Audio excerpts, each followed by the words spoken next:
He was once a CIA agent, but for the last 30 years, he's been living a quiet, secluded life picking up trash and bottles. He thought he could live out his days in peace, but lately, something felt off. Everything he saw seemed wrong. So, he drilled a tiny hole in a jar, strung it up with fishing wire, and tied one end to the bedroom. The other end he fixed firmly at the top of the stairs. But, sure enough, in the middle of the night, the sound of the jars clashing woke him. Instantly, he was on high alert. As he crept down the stairs, he saw his dog, Rovina, lunge at a figure in the dark. When he flicked on the lights, he was stunned to find Rovina had sunk her teeth into the stranger's throat.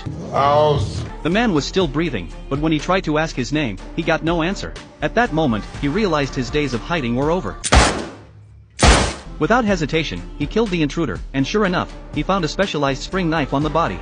He took the man's hand, grabbed a gun, and fired off several rounds into the wall. Then he made a call to the police, claiming he had been attacked by armed intruders and may have shot one in self-defense. Seconds later, he moved his bedside table, lifted the cover off the floorboards, and revealed a stash of forged passports, 2 guns, and stacks of cash. He packed everything into a bag and calmly handled the police who came to investigate. The aging man was back on the run. His name was Uncle Dan, a mysterious American spy who disappeared from the battlefield in Afghanistan. 5 years ago, his wife passed away, leaving him with just 2 Rottweilers for company. His only remaining concern was his daughter, but now, he had to call her to say goodbye, telling her he was leaving to lay low for a while. Uncle Dan couldn't stay in a hotel, so he used a false identity to book a private rental.